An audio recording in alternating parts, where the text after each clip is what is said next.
أما بعد فأعوذ بالله من الشيطان الرجيم. بسم الله الرحمن الرحيم.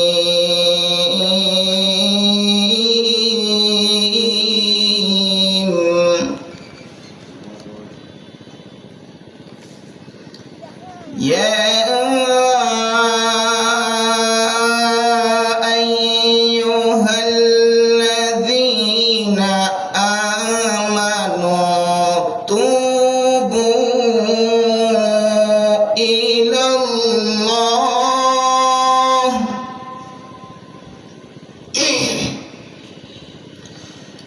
توبة نصوحا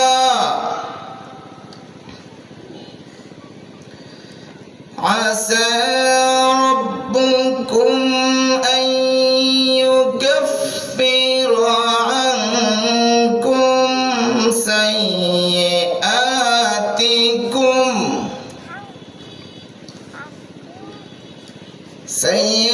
سيئاتكم ويدخلكم جنات تجري من تحتها الأنهار.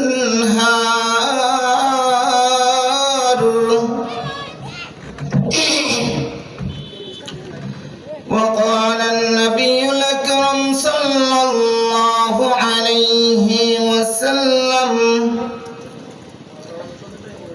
التائب من الذنب كمن لا ذنب له، أو كما قال النبي عليه الصلاة والسلام. আলহামদুলিল্লাহ, আল্লাহ পাকের অশেষ মেহেরবানি ও দয়ায় আল্লাহ রব্বুল আলামিন আমাদেরকে আপনাদেরকে প্রিয় উস্তাদ শায়খ সিদ্দিক আহমদ রহমতুল্লাহি আলাইহি স্মৃতি পরিষদ জামালগঞ্জ কর্তৃক আয়োজিত আজকের এই বর্তমান অধিবেশনে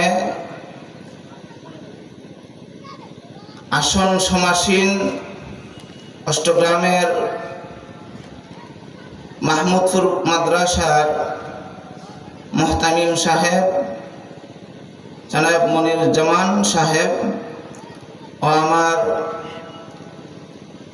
বামে আরো অষ্টগ্রামের আরেকজন কৃতি সন্তান শ্রদ্ধেয় আলেম, অষ্টগ্রামের মুরব্বী বৃদ্ধ বাবারা ও আমার স্নেহের ছোট ভাইরা, পর্দার আড়ালের অন্তরালে অবস্থানরতা শ্রদ্ধেয় মা বোনেরা, আপনাদের সামনে আসলে হুজুরের রিকোয়েস্টে কিছু আলোচনা করার জন্য আমি আজকে স্টেজে মাউথপিসের সামনে আসলে আমার এই আলোচনা করার মতো উস্তাদের সামনে সেই যোগ্যতা আমি রাখি না। তারপরও আল্লাহ রব্বুল আলামিনের হুকুম ছিল আপনাদের সামনে বসতে পারছি। সেই জন্য আমরা যারা আসছি, বসছি এবং বয়ান শুনতেছি, করতেছি, এতে করে আপনারা খুশি না বেজার? সেই জন্য আমরা দিল থেকে শুকরিয়া আদায় করি আলহামদুলিল্লাহ।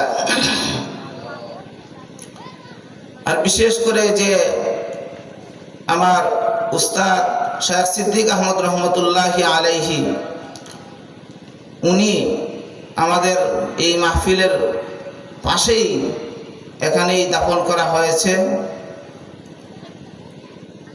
উনার সিফত সম্পর্কে কি বলবো,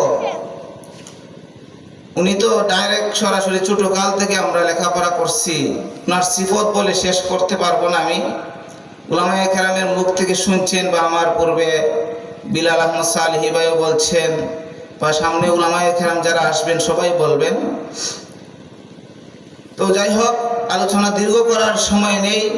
আমি যে আয়াতে কারিমা পাঠ করেছি, এই আয়াতের আলোকে, হাদিসের আলোকে যথা সামান্য তাফসির এবং মফহুম আপনাদের সামনে তুলে ধরার চেষ্টা করব, আল্লাহ তাআলা যদি তৌফিক দান করেন। ওমা তৌফিক ইল্লা বিল্লাহ। আমাদের সামনে একদম নিকটে উপস্থিত এই যে 14 তারিখ শাবান মাসের 14 তারিখ দিবাগত রাতকে নিসফে শাবান বলে উল্লেখ করা হয়েছে। লাইলাতুন নিসফি মিন শাবান হাদিসের ভাষায়। আর আমাদের সামাজিক সচল প্রচলিত আমাদের ভাষাগত হচ্ছে লাইলাতুল বরাত নামে আমাদের সমাজে পরিচিত। আল্লাহ তাআলার ভাষা অনুযায়ী সেটাকে লাইলাতুল মুবারাকা বলে, সংক্ষেপে বলতেছি, অর্থাৎ মুবারকপূর্ণ রাত্রি। তো ওই মুবারকপূর্ণ রাত্রিতে আমাদের করণীয় এবং বর্জনীয় সম্পর্কে আমরা আলোচনা করব। ওই মুবারকপূর্ণ রাত্রি, বরকতপূর্ণ রাত্রি, এই রাত্রির ফজিলত অনেক আছে। ওই রাত্রিতে আমি সর্বপ্রথম বাছাই করে নিয়েছি, এই সর্বপ্রথম করণীয়টা হচ্ছে ওই রাত্রিতে বেশি থেকে বেশি বান্দার গুনাহের জন্য তাওবা ইস্তেগফার করা, ঠিক না? এর চাইতে ভালো এবং এর চাইতে উন্নত কোনো জিনিস, এর চাইতে ভালো কোনো জিনিস, ভালো কোনো আমল হইতে পারে না, ঠিক না? কারণ হচ্ছে আল্লাহ রাব্বুল আলামিন ওই বনি আদম কে আল্লাহ রাব্বুল আলামিন গুনাহের স্বভাব দিয়া দুনিয়াতে সৃষ্টি করছেন, কি করছেন না? আল্লাহ রাসূল সাল্লাল্লাহু আলাইহি সাল্লাম বলেন, কুল্লু বানি আদম খাত্তাউনা ওয়া খায়রুল খাত্তাইন আত-তাওয়াবুন। নবী পাক সাল্লাল্লাহু আলাইহি ওয়াসাল্লাম বলেন, প্রত্যেকটা বনি আদমই গুনাহগার, তবে বনি আদমের মধ্যে সর্বশ্রেষ্ঠ ব্যক্তি হচ্ছে যে নাকি তার গুনাহের জন্য তওবা করে। ওয়া খায়রুল খাত্তাইন আত-তাওয়াবুন। সুবহানাল্লাহ বলেন। শুধু তাই না রে বান্দা বান্দিরা, যখন আল্লাহ রাব্বুল আলামিনের কাছে বেশি গুনাহের শয়তানের ধোঁকায় পড়িয়া, শয়তানের ওয়াসওয়াসায় পড়িয়া গুনাহ করে ফেলে, নবী পাক সাল্লাল্লাহু আলাইহি সাল্লাম বলেন, ওই বান্দা বান্দি যখন গুনাহ থেকে তওবা করে, আল্লাহ রাসূল সাল্লাল্লাহু আলাইহি সাল্লাম বলেন, আত-তাইবু মিনায-যামবি কামান লা যামবা লাহ। গুনাহ থেকে তওবাকারী ব্যক্তি যেন নিষ্পাপ সন্তান হয়ে যায়। সুবহানাল্লাহ। যেমন এইমাত্র মার পেট থেকে গর্ভ ধারণ করেছে, সুবহানাল্লাহ, মানে তার জীবনে কোনো গুনাহ থাকে না। গুনাহ থেকে তওবা করা ব্যক্তির দাম বেশি, ঠিক না? না, গুনাহ থেকে সে যে গুনাহ করেই না সে বালা। যদি সে বালা হইয়া থাকে তাহলে তো সে ফেরেশতা হইতে হইব। এখন করে কি হইতে হইব? ফেরেশতা গুনাহ করে না। কেউ গুনাহ করে না, ফেরেশতা গুনাহ করে না। নবীজিও গুনাহ, যে নবী করিম সাল্লাল্লাহু আলাইহি সাল্লাম আল্লাহর কাছে মাগফিরাত চাইতেন, তাহলে বোঝা গেল নবীজিরও কিছু ভুল ত্রুটি ছিল, তবে এটা সমালোচনা করা যাবে না। আল্লাহ তাআলা সতর্ক করে দিতেন, ঠিক না? যেমন ইউসুফ আলাইহিস সালাম বলেন, উবাররিউ নাফসি ইন্নান নাফসা লাআম্মারাতুম বিসসুই ইল্লা মা রাহিমা রাব্বি। ইউসুফ আলাইহিস সালাম বলেন, আমি নিজেই তো গুনাহগার ব্যক্তিদের মধ্য থেকে একজন, যে আল্লাহ রাব্বুল আলামিন যদি আমার উপর দয়া না করতেন, অর্থাৎ আল্লাহ রাব্বুল আলামিন যদি আমার ওহীর মাধ্যমে না জানায়া দিতেন, তাহলে তো আমিও গুনাহগার হয়ে যাইতাম। সুবহানাল্লাহ। কথা হচ্ছে, নবীর কাছে ওহী আসে, নবীর কাছে আয়েশা সতর্কবাণী আসে, আমার আর তোমার কাছে সতর্কবাণী আসে, কিন্তু আমরা বুঝি না। আমাদের অন্তরের মধ্যে বাড়ি দেয় কি দেয় না? সতর্ক বার্তা দেয় কি দেয় না? যে বলা হয়েছে, হাদিস শরীফের মধ্যে বলা হয়েছে, আলা ইন্না ফিল জাসাদি মুযগাতান ইযা সালাহাত সালাহাল জাসাদু কুল্লুহু ওয়া ইযা ফাসাদাত ফাসাদাল জাসাদু কুল্লুহু আলা ওয়া হিয়াল কলব।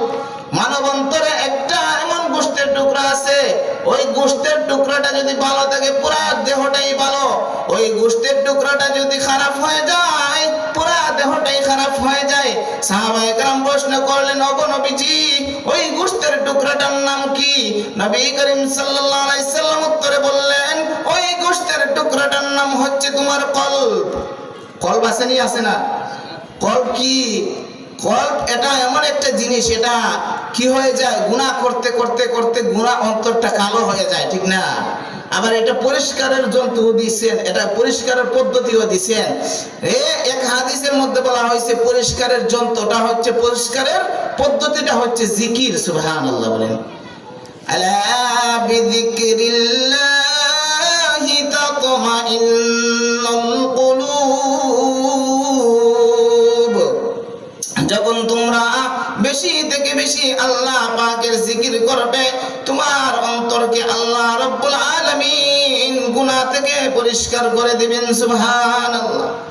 গুনাহটা করতে করতে দেখা যাচ্ছে লোহার মতো জংকার ধরে যায়, যে নাকি গাফিল থাকতে থাকতে ওমান আরাজা আন যিকরি ফা ইন্না লাহু মাঈশাতান দঙ্কা, এক পর্যায়ে তার অন্তর এবং কলবের মধ্যে লোহার মতো জংকার ধরে যায়। সুবহানাল্লাহ। জিকির এই জংকারটাকে ছাড়াইয়া দেয়। সুবহানাল্লাহ। যেমন খামার আগুনের দ্বারা লোহাকে জ্বালায়া বুঝা সারকার কইরা দেয়, সব জায়গায় যায় না, যায় না? তো এইরকম জিকিরটাও আগুনের মতো কাজ করে। সুবহানাল্লাহ।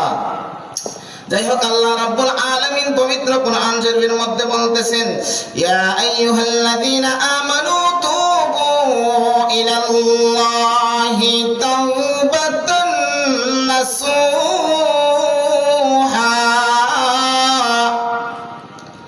আল্লাহ রাব্বুল আলামিন কাফিরকে ডাক দিবেন, ঈমানদারকে।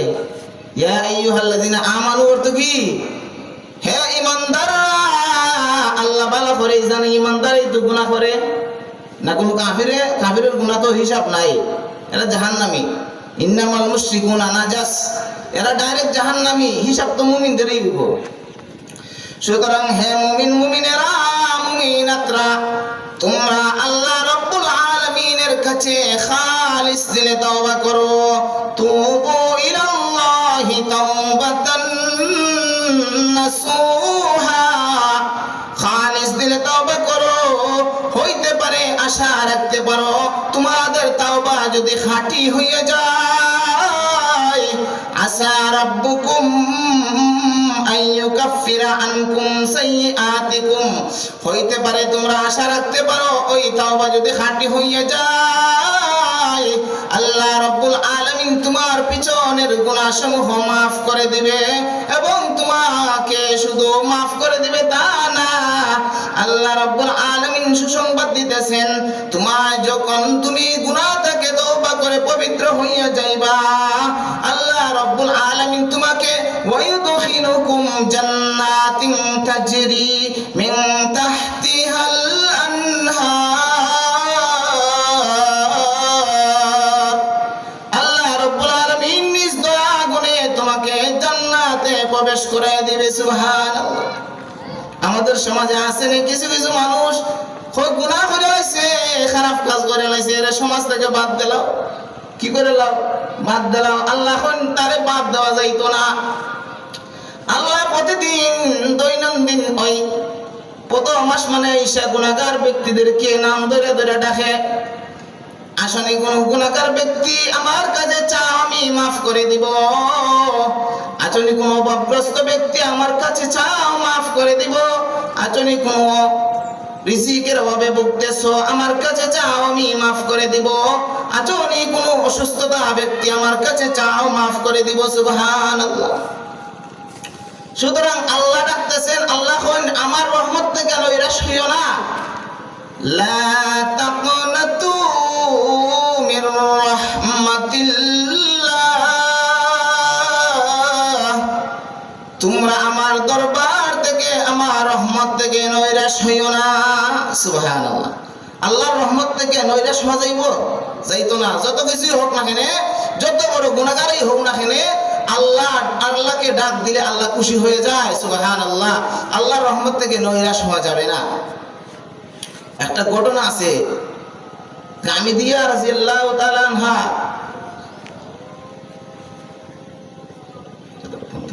আজান